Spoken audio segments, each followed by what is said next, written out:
এখন এখন সবাই সায়রা ভাবি ডাকে, মানে বিয়ে না করে ভাবি হয়ে গেছে মানুষ। এটা আমাদের এই গল্পের আসলে প্রমোশন এখন আর করতে হয় না। আমি তো প্রথম আমার সিনেমা ছিল, তারপরে আমি খুব কম কম কাজ করেছি এবং এটা আমার ফার্স্ট সিরিয়াল। রাজ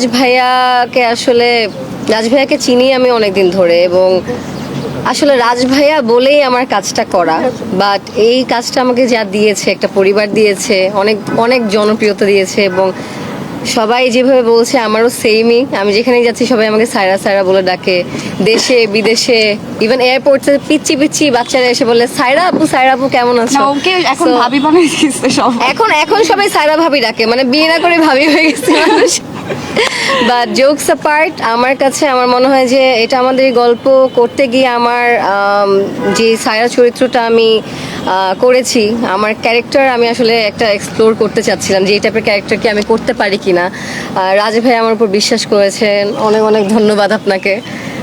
ভাইয়া সবসময় খুবই সাপোর্টিভ অ্যান্ড ওই বিশ্বাসটা আসলে ভাইয়ার ব্যাপারে সবসময় ছিল যে উনি থাকলে আমার থেকে সে বেস্টটা বের করতে পারবে। ওই কমফোর্ট জোনটা বা ওই বিশ্বাসটা আমার ছিল।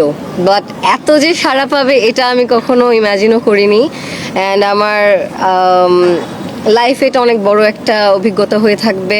একটা সুন্দর পরিবার পেয়েছি, সবার সাথে বন্ডিং, মজা মাস্তি প্লাস কাজটা সুন্দর, সব মিলে একটা মানে বেস্ট প্যাকেজ বলবো। আমরা তো অনেক জায়গায় শুটিং করি, কিন্তু আমরা সব জায়গায় আসলে এরকম কন্টেন্ট দর্শককে দিতে পারি না।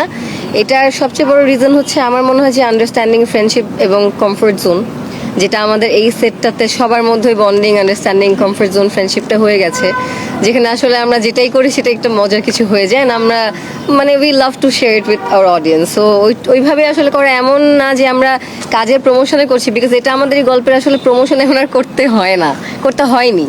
সো ওইটা আসলে একটা ফান আমাদের জন্য, plus at the same time আমাদের কাজটাও তো আমরা করে যাচ্ছি, আবার সেটে যেই মজাগুলো করছি ওইটা আর কি সুন্দর অভিজ্ঞতাগুলো আমরা দর্শকের সাথে শেয়ার করি।